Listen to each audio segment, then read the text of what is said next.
Самбайцгааны өрхөн мөндөд үзэгчтэй та бүхэн амралтаа аятухтаа өнгөрүүлж байна уу? Оргил цаг мэдээллийн хөтөлбөрийн 21 цагийн мэдээ эхлэж байна. Мэдээллийн хөтөлбөрт анхаарал хандуулна.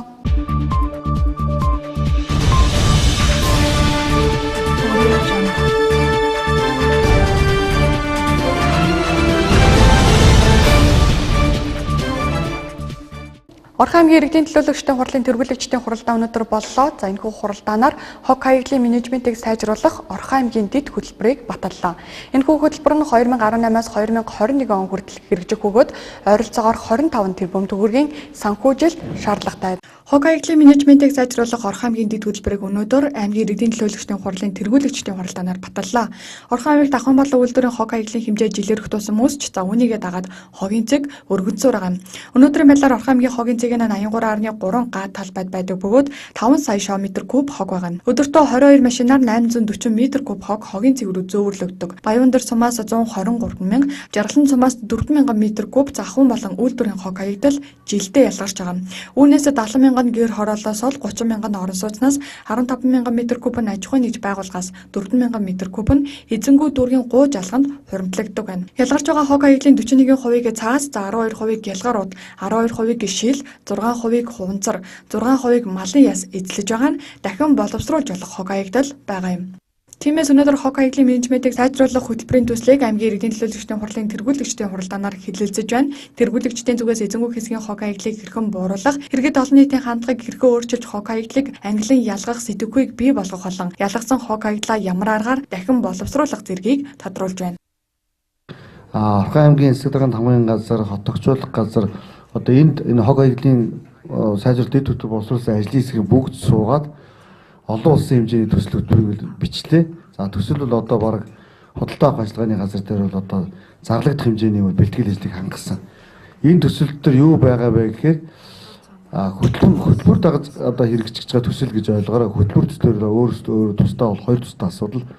Төсөлд 9 сая еврог орвол бид нар эхнээс нэг 30 гаруй техник тоног төхөөрөмжийг яг одоо тэр төсөл заагдсан үзүүлэлтээр худалдаа авалт хийнэ гэсэн ийм нэгдүгээр зорилго байгаа.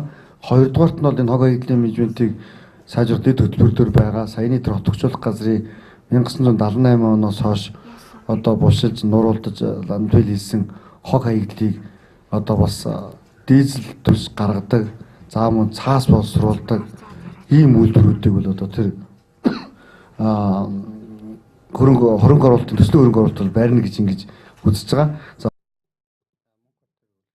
Уг хөтөлбөр нь 2018-аас 2021 он хүртэл хэрэгжих бөгөөд ойролцоогоор 25 тэрбум төгрөгийн санхүүжилт шаардлагатай. Тэргүүлэгчдийн түгээс хөтөлбөрийн хүрээнд энэ онд хийгдэх ажил дээр нэлээдгүй олон санал хийж байлаа. Тодорхойлбол ерөнхий боловсролын сургуулийн сурагчдыг байгаль орчноо цэвэр цэмтгэр байлгаж, ой модонд хог хаяхгүй байх, дадал хөвшлийг суулгах ажлыг төлөвлөгөөнд оруулан хийж хэрэгжүүлэх шаардлагатай гэж үзэж байлаа. Мөн хог боловсруулах үйлдвэрийн түүхийн эдийн дөөц боломжийг судлаж тусахыг үүрэг болгож байсан юм.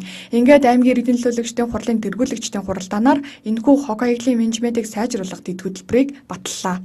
Орхон аймгийн хог хаягдлын менежментийг сайжруулах дэд хөтөлбөрийг хавсралтаар баталсугаа. Хог хаягдлын менежментийг сайжруулах дэд хөтөлбөр төлөвлөгөөний хэрэгжилтийг зохион байгуулж, шаардлагатай хөрөнгийг жил бүрийн улс болон орон нутгийн тусган хэрэгжилтийн явцыг жил бүрийн 1-р улиралд багтаан аймгийн иргэдийн төлөөлөгчдийн хуралд танилцуулж байхыг аймгийн засаг даргад батлуутад даалгах суугаа гэсэн юм тогтоол өгсөн. Энэ дээр яг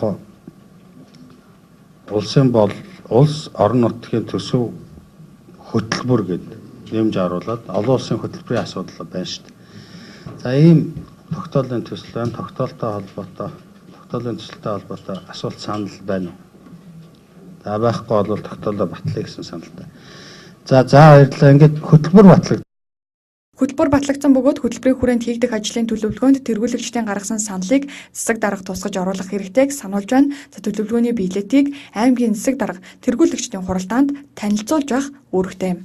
Мөн өнөөдөр хуралдаанд тэргүүлэгчдийн хуралдаанаар 2018-аас 2019 оны Орхон аймгийн үйлчлэлтийн бэлтгэл ажлын төлөвлөгөөг хэлэлцлээ. Нийтдээ 106 ажил хийж хэрэгжүүлэхээр төлөвлөгөөнд туссан байгаа юм. Өнөөдөр хуралдаанд тэргүүлэгчдийн хуралдаанаар Орхон аймгийн 2018-аас 2019 оны үйлчлэлтийн бэлтгэл ажлыг хангах ажлын төлөвлөгөөг танилцууллаа. Дэд бүтцийн чиглэлээр нийтдээ 59 нэр төрлийн ажил хийгдэхээс 12.8 тэрбум төгрөгийн хөрөнгөөр 19 нэр төрлийн ажил, улс олон орон нутгийн төсвийн 5 тэрбум төгрөгийн хөрөнгөөр 24 нэр төрлийн ажил, байгууллага өөрсдийн хөрөнгөөр 16 нэр төрлийн ажлыг дотоод зохион байгуулалтаар хийж хэрэгжүүлэхээр төлөвлөсөн байна. Нийтдээ холбогдох байгууллагуудаас 145 ажлын санал ирсэн бөгөөд Эрдэнэ тус дулаан төгсгөлжийн орон нутгийн өмчөд хувьцаат компаниас 43, Баян өндөр сумаас 23, Жаргалан сумаас 19 санал ирсэн нь хамгийн олон санал байсан бол тэдний саналуудлыг тусгах нийтдээ 106 ажил хийж хэрэгжүүлэхээр төлөвлөгөөнд туссан байна. Эдгээрээс 15 ажилд 1.2 тэрбум төгрөгийн хөрөнгөний их өсөөр яг одоогийн байдлаар тодорхойг байгаа. Мөн хөдөө аж ахуйн үйлчлэлтийн бэлтгэл ажлын төлөвлөгөөг танилцууллаа. За Орхон аймаг нь 84.5 мянган га газар нутагтай өвнөөс бэлчээрийн 39.5 га мянган га, хадлангийн 1.4 мянган га, нийт малын тоо бол 122.3 мянга, малчин болон мал өрхийн тоо 1217. За малыг одоо 5 төрлөөр нь ялгах юм бол адуу 12.2 мянган толгой, өхөр 21.9 мянган толгой, хонь 47.6 мянган толгой, ямаа 40.4 мянган толгой, тэмээ 39 толгойн мал үйлчлэхээр байна. Статистик мэдээ байна. Малын гол салбар сүлхий өвчнөөс урьдчилан зэрэглэх вакцинжуулалтанд амраг 25 мянган мал хамрагдахаас 12.242 мянган мал хамрагдаж 49.9% гүйцэтгэлтэй. За Баян өндөр суманд 6.199 мал вакцинжуулалтанд амрагснаас өхөр 5.848, за гахаа 317 хамрагдсан байна. За Жаргалан суманд 6283 өхөр вакцинжуулалтанд хамрагдаад байна. Сүүлийн жилүүдэд газар тариалан эрхэлж байгаа аж ахуйн нэгж байгууллагуудад тариалалтын талбайгаа өргөсгөж, бэлчээрийн талбайраа сунгаж, улсын чанартай авцаан болоод бусад газар руу даваад байна. Тиймээс үүнд хяналт тавьж байгаа эсхийг тодрууллаа. Мөн Эрдэнэ тус дулаан төгсгөлжийн орон нутгийн өмчөд хувьцаат компаниас өнгөрсөн үйл гарсан шиг аваар осол гарахгүй тул ямар бэлтгэл ажил хийж байгааг тодруулсан юм. За мөн өнөөдрийн байдлаар хотын магистраль шумуудын аюулгүй байдал, бүрэн бүтэн байдлыг хэрхэн хангаж байгааг тодруулж байна. Улс дулаан дамжуулах төвөдтэй холбоотой энэ ялцсан бойлрыг одоо холбох энэ асуудлуудыг тавиад яваад байгаа. За сая одоо дулааны станц маань өргөх ноцосны станц одоо манай энэ төгсгөлийн цэгүүд дээр гэр хороолол, динж, за одоо энэ Баян булаг багууд дээр бол 1-р контрын дулааны станцын даралт бол ерөөсөө маш муу байгаа шүү дээ. Хөрхтэй үгүйтэй. Даралт нь. Тэгээ энийг сайжруулахын тулд бид энэ нэг өргөх ноцосны станц хэдэн оноос хойш ярьж байгаа л ажилд оруулсан. Тэгээ энэ жил энийг ажилд оруулах гэсэн чинь ажилд ор дийсэнгүй шүү дээ. Зоргоо инженер энэ дээр бас тодорхой тайлбар хэлэх байлгүй. Тэгжээж бид энэ гэр хороолд энэ аслагдсан одоо байгаа газруудынхаа дулааныг хангах ёстой. За энэтэй холбогдуулаад хамгийн ойрхон байгаа энэ ус дулаан дамжуулах төвүүдийн шууд хамаарлаар станцаас шууд хамарж явж байгаа энэ схемийг ус дулаан дамжуулах төв болгож одоо ялцсан бойлог тавьж өөрчлөх гэсэн энэ саналууд яваад байгаа. Энэ асуудлыг шийдчих юм бол ерөнхийдөө бол дулааны асуудал салбар шугамуд дээр нь 2 шугам тавиад байгаа хөрөнгөгүй, бусдын нь бол манай компани өөрөө хариуцаад хийгээ явчихнаа. Энэ жил үйлчлэлтийн бэлтгэл ажлыг хангах чиглэлээр сууц зэмлэгчдийн холбоо өөрийн хөрөнгөөр дундын өмчлөлийн талбайд 280 сая төгрөгийн засварын ажил хийж гүйцэтгэхээр төлөвлөжээ. Үүнд 33 сая төгрөгөөр сантехникийн засвар, 112 сая төгрөгөөр орон сууцны байрны орц засварлах, 20 сая төгрөгийг хэсэгжилсэн дээвэр засвар, 55 сая төгрөгийг хаалга засвар, 40 сая төгрөгийг вакуум цонх суурилуулах, 6.9 сая төгрөгийг давхар дундын шийд засах, 18 сая төгрөгөөр ариутгал халдваргүйд гэлийг хийхээр төлөвлөжээ. Гэсэн ч Эрдэнэ тус дулаан төгсгөлжийн орон нутгийн өмчөд хувьцаат компаниас зойрын давхар буюу подволт ариутгал халдваргүйд гэл хийгээгүйгээс тус байгууллагын ажилтнууд нохоо бөөсөнд хазуулж шархлах тохиолдол их байдаг гэдгийг хэлсэн юм. За мөн үүнд суу зэмлэгчдийн холбооноос дараах тайлбарыг өгч байна. Нохоо бөөсний асуудал дээр бол энэ дээр би одоо ажилчдынхаа өмнөөс бас нэлээд гомдолтой байгаа. Яагаад гэвэл ажилчид маань одоо нохоо бөөсөнд хазуулаад шархлаад маажаад байдаг. Бид нар энэ асуудлыг манай ажилчдын ажлын байрны нөхцөл байдал хүндрээд байна. Энэ дээр одоо эрүүл мэндийн газар ирээд энэ эрүүл мэндийн газар юм бол бид нар дээр одоо эрүүл мэндийн хамгаалалт дүгнэлт хийгээд өгөх гэхээр зэрэг ерөөсөө огт ирдгүү. Хотын захирагчийн алба сөөгт хандаад ирэхгүй. Сая одоо зүрдэндөө юм болж ирэх нэг 2 сөөх цэвэрлэгээ хийсэн. Гэхдээ нохоо бөөс бол бүрэн арилаагүй. Эндээс яг тэр нохоо бөөстэй хэсэг дээр нь одоо манай ажилчид орж засвар үйлчилгээ хийдэг учраас яг тэрийг нь тийш орж байгаа улсууд л мэдхийн. Тэгээ бусдууд нь ирж үзэхгүй болохоор нэг бичиг цаасаар энэ асуудал шийдэгдэхгүй юм. Энэ дээр одоо онцгой анхаарал тавьж өгөөч гэсэн ийм саналыг одоо энэ ган хуйг даргыг байгаа дээр анхааруулж хэлж байна. За Будвалд ариутгал хийх гол үндэс нь бол Эрдэнэ тус тулаан түгээх сүлжээ компани бохирын шугам цооролттой бохирын худаг бөглөрдөг. Бохирын худаг бөглөрснөөс үүсэж одоо тэнд ариутгал халдваргүйжүүлэлт хийх зайлшгүй шаардлага гардаг нэгдүгээрт. За хоёрдугаарт сууз өмчлөгчдийн холбоод туслах ажилтнтай Будвалын үзлэгийг байнга хийдэг. Эрдэнэ тусаас явж Будвалдаа үзлэг хийгээд засвар үйлчилгээ хийдэг гэдэг ажил байдаггүй. Тэгэхээр анхлагч нохоо бөөсөнд хазуулж байгаа хүмүүс нь бол сууз өмчлөгчдийн холбооны ажилчид. Тэгэхээр энэ нохоо бөөс гэдэг юм сөөхийн ажилчдыг хаздаггүй Эрдэнэ тусынхныг хазаад идэг гэдэг асуудал яригдаад байгаа юм л та. Тэгээд зарим нь бол худлаа мэдээлэл хийж өгдөг.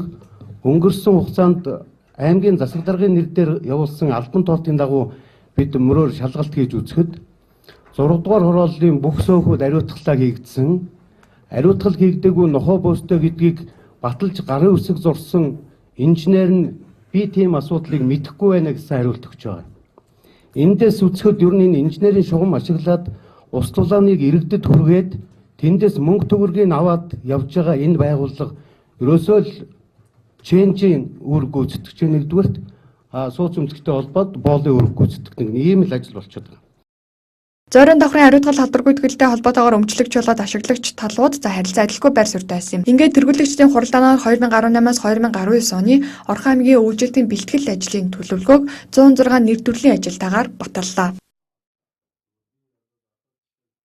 Орхон аймгийн засаг даргын тамгын газрын дарга соёлчгүйгийн санаачлагаар сэтгэлийн анир төсөл ерөнхий боловсролын сургуулиуд дээр хэрэгжин сэтгэл зүйчдийн баг ажлан зөвлөн туслах үйлчилгээг сурагчдад хүргэсэн. Өнөөдөр энэ хичээлийн жилийн хаалтыг хийж холбогдох албаныханд мэдээлэл өглөө. За тус төсөл хэрэгжснээр өсвөр насны хүүхдүүдийн сэтгэл санаанд тулгамдсан асуудлуудын талаарх судалгаа гаргаж авсан юм. Үүн дээр тулгуурлан цаашаа нийгмийн тулгамдсан асуудал болох сэтгэл зүйн тусламж үйлчилгээг тогтмол үзүүлэх сэтгэл зүйн төвийг ажилуулахаар болоод байна.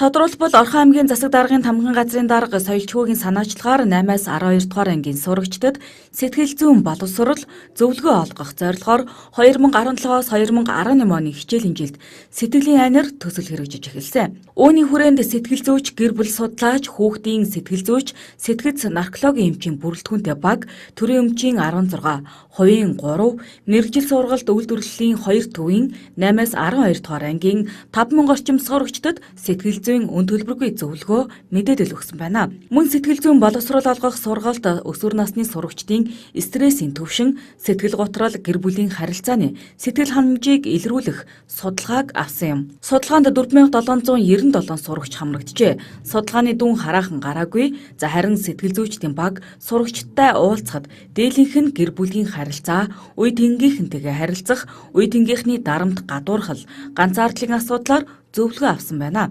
Тодорхойлбол 1254 хүүхэд сэтгэл зүйн зөвлөгөө авах хүсэлт тавьсны дагуу тус баг 1024 хүүхэдэд ганцаарчилсан зөвлөгөөг өгсөн байна. Хамрагдсан байгаа. За бидний дараагийн нэг том ажил бол бид нар сэтгэл зүйн судалгаа авсан. Тэгэхээр Орхон аймаг битэл Монгол улсад анх удаага ийм их өргөн одоо хэмжээг хамарсан судалгааны ажил бол ер нь явж байгаагүй.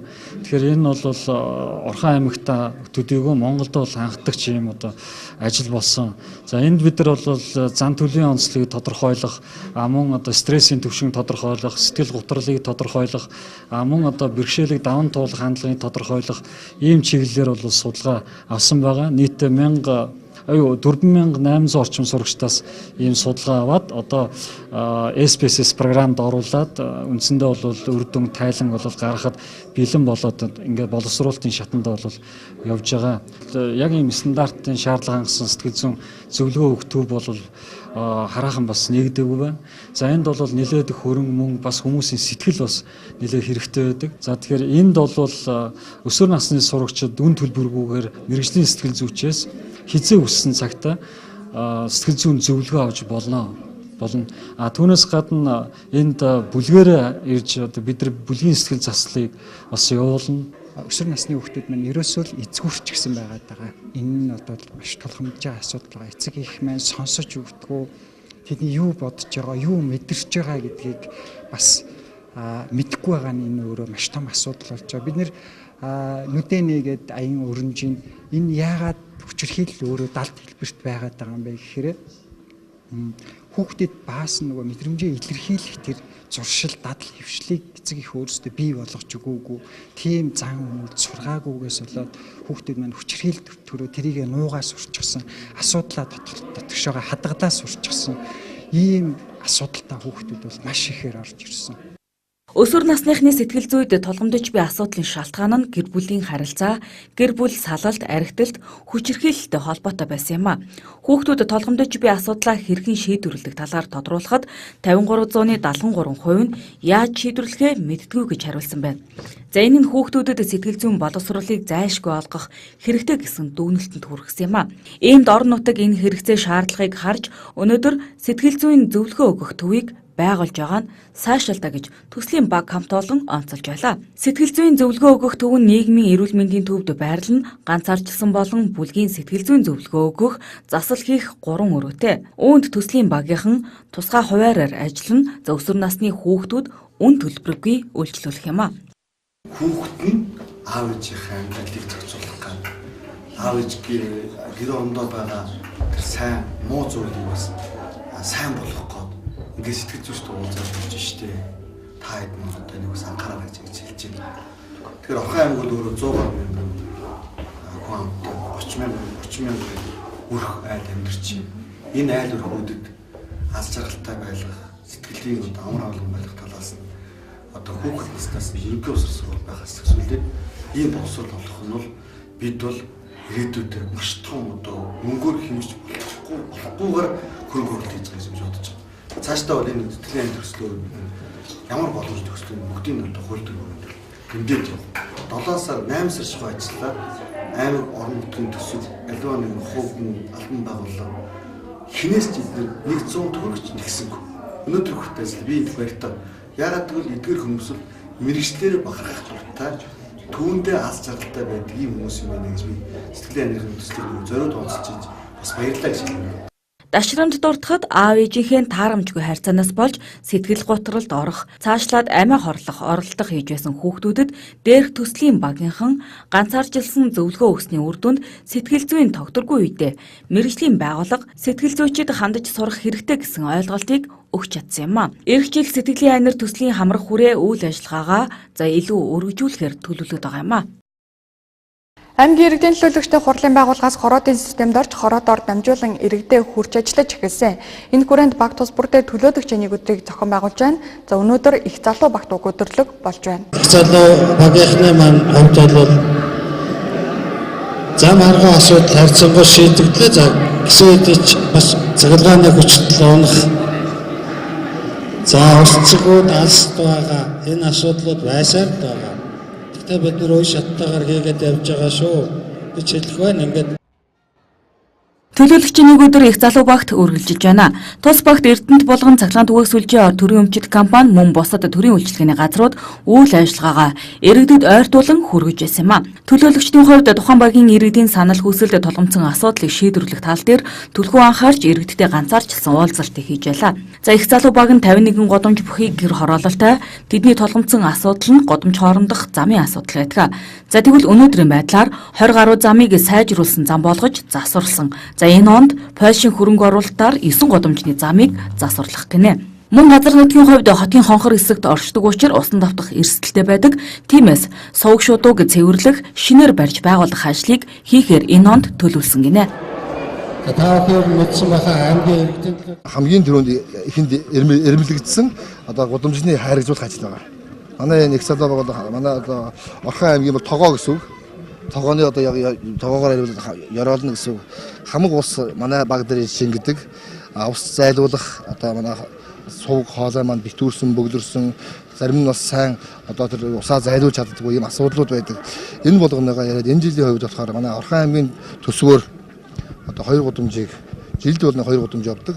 Өнгөрсөн жил их салуугийн 15 14 гудамж явсан бол энэ жил 21 22 гудамж бүрэн одоо юм сайхан хайрган замтай болохоор төсөв суусан байна аймгийн төсөвт.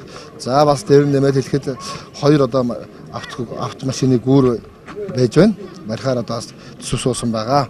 За Польшийн хөрөнгө оруулалтын ажлаар хийгдэхээр энэ жил 9 гудамж нэмж хийгдэхээр байгаа. 9 гудамжны ажлын маань зураг төсөв гараад ингээд явж байна. Тэгээд үер усны асуудал их орж ирдэг. Үерийн жалга шуудуу, гэрэл төлгийн асуудал гэдэг камержуулалт гэдэг нэг багт толгомцсон хэдэн асуудал байдаг. Тэгээд энэхийн дагуу бас хөөцөлдөөд сохих шатанд нь шийдүүлээд ингээд зарим нь явж байна. Одоо гадаад бас хөрөнгө оруулалтаар ботгочулах газарт одоо бас хөрөнгө оруулалт хийж хорооллын багуудын гудамжийг сайжруулах ийм асуудал шийдэгдэж байгаа. Энэ дээр бас багтаа нэг 9 гудамжинд зам тавих ийм асуудлыг үндсэндээ саналаа оруулсан байгаа. Амиржуулалтын асуудал манайх саналаа боловсруулад одоо холбогдох байгууллагууд нь хөрвүүлсэн байгаа. Энэ гэмтрээс орчлон сэргийлэх чиглэлээр багасаа сайн дурын эргүүл ажил болж байгаа. Өдөрт 10-аас 18 цагийн хооронд 4 хэсэгт 2 сайн дурын эргүүл ажиллаж байна. За энэ үеэр олон улсын хүүхдийн эрхийг хамгаалах өдрийг өгтөн тухайн багийн хүүхдүүдэд баярын бэлэг гардуулсан юм а. Цаашид төлөөлөгчийн өдөр гэлтгүй багийн иргэдтэйгээ илүү ойр дотн ажиллаж, санал санаачлагыг дэмжин ажиллаж, багийн хөгжилд хувь нэмэр оруулахаа төлөөлөгч оёрд нь илэрхийлж байлаа. Олон улсын хүүхдийн эрхийг хамгаалах өдөр буюу 6 дугаар сарын 1-ийн их хүрсийн баярыг тохиолдуулан Монголын зэс корпорацийн зүгээс хүүхдүүдэд зориулан дараах бэлгийг барьж байна.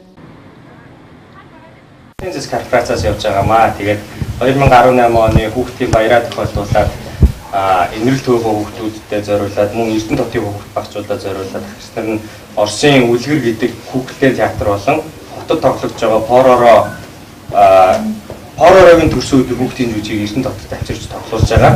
Тэгээд та хэдтэй одоо энэ тоглолтыг үзэх эрхийн бичгийг одоо хүүхдийн баяр тохиолдолд өгч байгаамаа. Тэгээд захирал Харин болгоомж Мишель Муслим Немо Амра Билгээ Орхон аймгийн нийт хүн амын 3.1-ийг бага насны хүүхэд эзэлгээ. Жил бүр хүүхдийн эрхийг хамгаалах өдрийн хүрээнд олон арга хэмжээ зохион байгуулахаас гадна албан байгууллага аж ахуйн нэгж сайн дурын эргээд хүүхэд багчуудаа бэлэг барьдаг уламжлалт тогтоод байна. Үүний хүрээнд Монголын зэс корпорацийн хамт олон олон улсын хүүхдийн эрхийг хамгаалах өдөр буюу их хөрсийн баярыг тохиолдуулан хүүхэд багчуудаа зориулан Оросын албаны улсын үлгэр хүүхдийн театрын хамт олныг Эрдэнэ хотод орж авчирчээ. Тэд Поророгийн төрсөн өдөр болон Бонгийн найдууд жүжигжилсэн тоглолтоо хүүхэд багчуудаа хүргэх юм. Харин Монголын зэс корпорацийн зүгээс энэхүү тоглолтын тасалбарыг бага насны хүүхдүүдэд бэлэг болгох өгч байна. Тус корпорацийн зүгээс нийгмийн хариуцлагын хүрээнд энэ төрлийн олон ажлыг зохион байгуулдаг уламжлалтай билээ. Энэ жилийн хүүхдийн баярыг тохиолдуулаад Монголын зэс корпорацийн зүгээс Оросын албаны улсын үлгэр театрын хамт олон болон Поророгийн төрсөн өдөр театрын хамт олныг Эрдэнэ хотод авчирч тоглуулж байгаа. Тэгээд хүүхд багцуудаа баярын мэнд хүргье. Тоглолт энэ сарын 31-нд 6 дугаар сарын 1-нд нийтдээ 4 удаа тоглогдох бөгөөд театрт үзэх хүүхдүүдийн тоо хязгаартай. Тиймээс бүх хүүхдүүдэд үзүүлэх зорилгоор чөлөө дуран бүтээлийн NB ичтэй телевизийн Facebook пэйж хуудасаар лайв буюу шууд үзүүлэх юм. Өнөөдөр эдгээр хүүхдүүдийн төлөөлөл болон инэрэл болон найдвар төвийн хүүхдүүдэд эрхийн бичгийг гардуулж өглөө. Инэрэл төв нь 2-аас 17 насны 46 хүүхэд байдаг бол найдвар төвд 25 хүүхэд сургалт хүмүүжлийн боловсрол эзэмшиж байгаа юм. Оргил цаг мэдээллийн хөтөлбөр тодруулга ярилцлагаар үргэлжилж байна. Оргил цаг мэдээллийн хөтөлбөр үзэгч та бүхэнд тодруулга ярилцлагаар үргэлжлэн үрж байна. За энэ удаагийн тодруулгын зочноор Орхон аймгийн засаг даргын тамгын газрын цэргийн штабын дарга Хурандаа Батцуур оролцож байна. Танд энэ өдрийн мэндийг хүргэе. Баярлалаа. За баярлалаа. Өнөөдөр тэгэхээр тэргүүлэгчдийн хуралдаанаар тийм ээ баяр наадмыг зохион байгуулах үйл ажиллагааг бас батлуулсан байгаа. Энэ талаар та мэдээлэл. За Монголын толгуур төрийн байгуулагдсны 2227 жил, Их Монгол улс байгуулагдсны 812 жил, Ардын хувьсгалын 97 жилийн үндэсний их баяр наадам аймгийн баяр наадмыг наадамд бэлдэх, тэмдэглэн өгүүлэх баяр наадмыг зохион байгуулах хорооны бүрэлдэхүүнийг өнөөдөр аймгийн иргэдийн төлөөлөгчдийн тэргүүлэгчийн хурлаар оруулж батлууллаа. За баяр наадмыг зохион байгуулах хорооны бүрэлдэхүүн нийт манай аймгийн засаг даргын тамгын газрын хэлтсийн дарганаар, засаг даргын дэргэдэг агентлагийн дарганаар, Эрдэнэ төлөвийн холбоотой халбан тушаалгуудад 30 алан багч оролцож иргэдийн төлөөлөлтөөр оруулсан. За мөн өнөөдөр иргэдийн төлөөлөгчдийн тэргүүлэгчдийн хурлаар аймгийн баяр наадмыг зохион байгуулах 2018 онд балагдсан төсвийн хэмжээнд төсвийн задаргааг батлуулсан байгаа. Энэ жилийн аймгийн баяр наадмыг зохион байгуулах төсөв 100 сая төгрөг батгдсан. Энийг одоо баяр наадмыг зохион байгуулах 8 салбар хэсэгт хувааж батлуулсан. За жишээд тухайлбал одоо ёслол хүндэтгэлийн арга хэмжээг зохион байгуулах арга хэмжээнд 18.7 сая төгрөг, үндэсний бүхийн барилдаанд 14 сая төгрөг, хурдан морины уралдаанд 38 сая төгрөг, үндэсний сур шагаан харваны зардалд 9 сая төгрөг, соёл урлаг, биеийн тамир, спорт, мэдээллийн асуудал гэсэн асуудлын зардалд 13.5 сая төгрөг. За худалдаа үйлчилгээний зардалд 5 сая төгрөг, хот төгсөл чимэглэлийн асуудал гэсэн зардалд 10 сая төгрөг. За хэвж өргөн хамгаалах зардалд 5 сая төгрөг, ингээд нийтдээ 100 сая төгрөгийн асуудлыг өнөөдөр иргэдийн төлөөлөгчдийн тэргүүлэгчийн хурлаар оруулж батлуулсан. Тэгэхээр яг баяр наадам зохион байгуулах тухайн өдөртөө бас үйл ажиллагааныхаа одоо зардал мөнгнүүдийг бол одоо ингээд батлуулчихсан байна. Тэгэхээр яг энэ жилийн наадам яг зохион байгуулахад бас ямар онцлогтой байх бол гэж тав. За баяр наадмын төсөв бол аймгийн иргэдийн төлөөлөгчдийн хурлаар 18 онд 100 сая төгрөг болгоцсон. Өнөөдөр бол бид төсвийн тодорхой задаргааг нь батлуулж байгаа. Тий. За энэ жилийн баяр наадмын онцлог бол энэ жил баяр наадам манай аймгийн хэмжээнд 7 дугаар сарын 10-11-нд зохион байгуулахаар бид төлөвлөж байгаа. За ингээд аймгийн иргэдийн төлөөлөгчдийн тэргүүлэгчдийн хурлаар баяр наадмын хороо баталсан одоо тогтоол гарч ирэл энэ тогтоолыг үндэслээд баяр наадмыг зохион байгуулах салбар хөмсүүдийг аймгийн засаг даргын зарим хэмжээр томилдог. За энэний дараа одоо баяр наадмын салбар хөмс оролдож одоо баяр наадмын хөтөлбөр, за салбар хөмсгөр дээр зохион байгуулах ажлын төлөвлөгөө, за баяр наадмыг хэзээ явуулах амралт ажлын өдөр урагш нь олшин болох асуудал байж байгаа ийм арга хэмжээнд зохион байгуулж явуулна. За баярлалаа үзэгчдээ, Оргил цаг мэдээллийн хөтөлбөр үзэгч та бүхэнд тодруулга ярилцлагыг хүргэлээ. За энэ удаагийн зочноор Орхон аймгийн засаг даргын тамгын газрын цэргийн штабын дарга Хурандаа Батцуур оролцлоо. Танд баярлалаа. Баярлалаа. Оргил цаг мэдээллийн хөтөлбөр харилцагч байгууллагуудаас ирүүлсэн бизнес мэдээгээр үргэлжилж байна. Пабрлик компани Орсын албаны улсын шууд худалдааны томоохон байгууллага бөгөөд дэлхийн 20 гаруй оронд салбар нэгжтэйгээр үйл ажиллагаагаа явуулж байна. Европ болон Азад 1 сая гаруй хүн Пабрликтай хамтран ажиллаж байгаа. Эрдэнэ хотын иргэд ч мөн ялгаагүй дэлхийд алдартай өндөр чанартай Пабрлик компани бараа бүтээгдэхүүнийг аль хэдийн хандахгүй мэддэг болсон. Тус компани 4 нэр төрлийн 4000 гаруй бараа бүтээгдэхүүнийг хэрэглэгчдэд хүргэдэг билээ. Баяр ёслол болгоныг алдахгүй хэрэглэгчдэд зориулсан хямдрал урамшууллыг зарлаж боломж олгодог тус байгууллага олон улсын их хурсын баярыг тохиолдуулан ээлжид хямдрал урамшууллаа зарлаа. Та бүхэн яараарай. За сайн бацхан уу, телевиз үзэгч олондоо хүүхдийн баярын мэнд хүргэе. За хүүхдийн баяр болох жаатай холбоотойгоор магадлахаар ээжүүд хүүхдүүдтэй зориулсан хямдралуудыг зарласан байна. Ямар хямдрал вэ гэхээр бүсгүүчүүд эмэгтэйчүүдэд зориулсан үнэртэй усан дээр маш гоё хямдрал зарсан байгаа. Нэгийн үнээр 2-ыг гээд нэг үнэртэй ус авал нэг бэлгэнд өгнө. Тэгэхээр маш олон төрлийн үнэрний сонголтоос хамаараад олон төрлийн үнэртэй уснууд байгаа. Хүссэн өөрт таалагддаг үнэртнээ сонгож аваад бас нэг сүрчгийг давхар бэлгэнд одоо сонгож авах юм урамшууллаа нэгдүгээр. Хоёрдугаар гэх юм бол бүсгүүчүүдтэй бас бие арчилгаа, ус арчилгаа гэдэг ком бүтээгдэхүүнүүдтэй болохоор бас бэлгийн давхар бэлгийн сонголттой байгаа. За мөн нөгөөтэйгөр бүх бараа бүтээгдэхүүндээ бүсгүүчүүдтэй зориуллаа. Бүсгүүчүүдийн одоо хэрэглэдэг бүх бараа бүтээгдэхүүнүүдэд 20% хямдрал зарсан байж байгаа. За инхрээ битсэн өрсүүдтэй зориулаад бас хүүхдүүдийн бүтээгдэхүүн 30% хямдрал зарлагдсан байж байна. За мөн худалдаа авалт хийсэн бүх хүмүүст баярын бэлэгтэй, гарын бэлэгтэй байгаа. Дээрээс нь нэмээд бас юу байгаа? Хөнгөлтийн картны бэлэг байгаа. Ерөөсө худалдаа авалт хийсэн хүн болгонд 30,000 төгрөгнөөс дээш худалдаа авалт хийсэн хүн болгонд ерөнхийдөө насан туршийн 20-30% хөнгөлтийн картны бэлэг бэлдсэн байж байгаа. За иймэрхүү одоо баярын бэлэгтэйгээр баярын сурприз зарлагдчихэ. Үргэлжлэх хугацаа маань олоод ирэхлээр 5 сарын 29-ноос 6 сарын 3-ны хүртэл эрх бүтэн сайнны хүртэл Хүүхдийн баярын хямдрал урамшуулал сюрприз үргэлжлэнэ. Урамшуулалт худалдаа маань болохоор яг төв фабрик дэлгүүр дээр хангарт спорт ордны нэг давхарт байрлах дэлгүүрээс мөн салбар дэлгүүр болох 8 лизийн байранд байрлах фабрик цахим дэлгүүрээс худалдаа авалтуудад аль алинд нь хамрагдахаараа.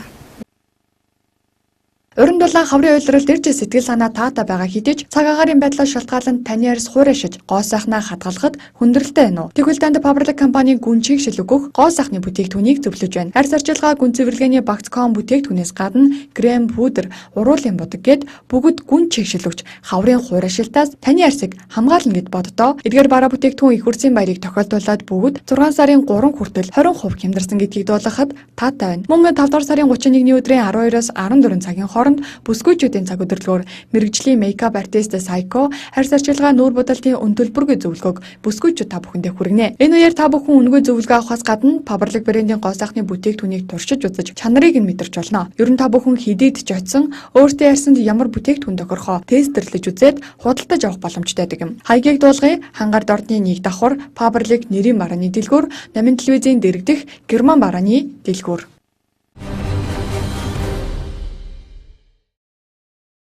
Чухал амжилт сургалтын төвийн хамт олон Эрдэнэт хотод хүрэлцэн ирлээ. Сургалт цөөхөн хоног үргэлжлэнэ. Эхэлж бүртгүүлсэн 10 хүнийг 40% хөнгөлөлттэй үнээр суралцуулна. Та бүхэн амжиж бүртгүүлээрэй. Бид дараах чиглэлээр сургалт явуулна. Үүнд үсчин гоо сайхан, маникюр, оёдол эсгүр, тогооч талах нарийн бов, цэцэрлэгийн туслах багш, гар утас засвар, хиймба цахилгаан гагнуур, хөдөлмөр аюулгүй байдал эрүүл ахуйн ажилтан, хүнд машин механизмын оператор, нэгтлэн бодох бүртгэл, нерв, худалдагч касс. Чухал амжилт сургалтын төв бол одоо манай 10 жил болох гэж байгаа. 10 жил хүрээнд өнөөдөр одоо мэрэгжлийн улс судыг мэрэгчлээ болгох, мэрэгчлээ болгоод ажилдаа оруулах ийм их том хөтөлбөр зохион байгуулад хөдөө орон нутагт одоо өнөөдөр сурвалж зохион байгуулаад 5 дахь аймагт одоо Орхон уул аймагт одоо ирлээ. Тэгэхээр энэ хөдөө орон нутагт зохион байгуулж байгаа сургалтууд бол 27 анхан шатны одоо сургалтаас шигссэн ийм 10 одоо 3-4 ийм сургалтууд байгаа өнөөдөр. За энэ одоо сургалтуудыг одоо Хөвсгөл аймаг, Хөрхангай, Өмнөгов одоо тэгээд энэ Эрдэнэт хотод ирж байна л да. Тэгээ энэ сургалт нь бол яг энгийн хэрэглэгдэг. За гараад одоо ажлын байранд одоо орсон ч өнөөдөр тийм ээ ийм хялбар за ажлын байранд бий болгоод одоо өөрөө одоо шинээр хөдөлмөрөөр зохион байгуулсан ч гэсэн хялбар ийм байдалд одоо толгуурсан ийм сургалтууд. За сургалт бол одоо маргааш эхлээд одоо бүрдгэж эхэлнэ. За маргааш бол одоо энэ холбооно 2 давхад одоо бүрдгэж тэндээ одоо сургалт зохион байгуулахаар бид бүх одоо ажил төрлөө одоо зохион байгуулад ингэ явж байна. Эдгээр сургалтад хотод ирж суралцах боломжгүй цаг зав муутай. Гэртээ хүүхдээ хардаг бүсгүйчүүд, орон нутагтаа ажлын байранд ороход мэрэгжлийн үнэмлэх сертификатгүй хүмүүс болон сонирхсон бүх хүмүүс хамрагдах боломжтой. Бид сургалтаараа 100% ажлын байранд бэлтгэх ур чадвар олгох, практик зөвлөсөн чанартай, богино хугацаанд суралцаж төгсөх, зардал мөнгөний хувьд хэмнэлттэй зэрэг давуу талыг олгож байна. Мэрэгжлийн үнэмлэх сертификат олгоно. Харилцах утас 80 66 89 91 9985 тэгс тэг. Бид та бүхэнд Орхон аймагт болж өнгөрсөн үйл явдлын мэдээллийг чухлыг шударгаар шуурхаа хүргэлээ. Мэдээллийн хөтөлбөрийн төгсгөлд цаг агаарын мэдээллийг хүлээн авна.